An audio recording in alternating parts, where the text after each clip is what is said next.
When you speak your truth, in essence, you're saying, this is how I see it. You're saying, in this moment, this is how I see the world, because your way of seeing things is totally unique to you. It's a unique perspective. No one else on the planet sees things exactly the same way you do. I mean, how could they? They've had different life experiences than you have. Your life experiences inform the way you see the world. So your view of the world, your truth, is inherently valuable to the world. It could be the exact perspective that the person you're talking to needs to hear or needs to see. It could be something that they're not able to see, but hearing your view kind of awakens it for them. So you can speak your truth in the sense of, this is how I see it. You're not saying that your truth is true in like an absolute sense. You're not saying that my truth or the way I see it is right and your truth and the way you see it is wrong. Because when you speak your truth from your heart, it's not contentious. Speaking your truth is not argumentative. It's not overbearing. You're just sharing the way you see things. You're just sharing your experience of the world. You're sharing how it looks to you and how it feels to you. And then if you like, you can ask another person how it looks to them. It will inevitably be different.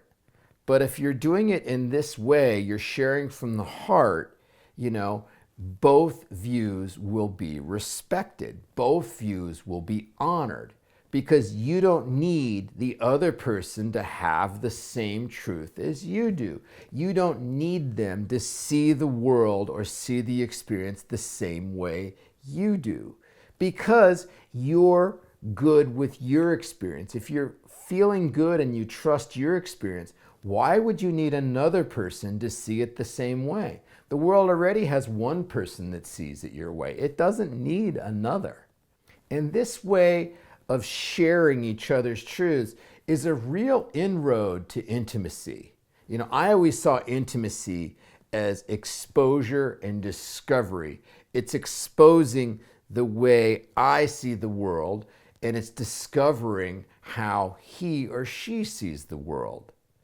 So then you can go and watch a sunset together, and then you can say, my experience of the sunset is this. This is how I see the sunset. And then you can ask, how did you see the sunset? And the other person will say, oh, I saw it like this.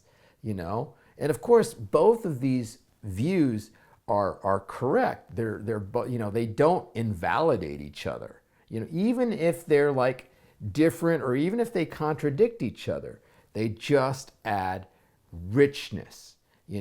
And you're getting to experience how the world looks to another person and shares how it looks to you. It inevitably allows you to feel close, like you're not alone. You're unique, and yet you're sharing that uniqueness with someone else and celebrating their uniqueness. So how cool is that? So anyway, that is my talk for this week. I hope that you enjoyed it. I hope you have an awesome week and you're able to share how you see the world and discover how other people see it. I will see you in a week.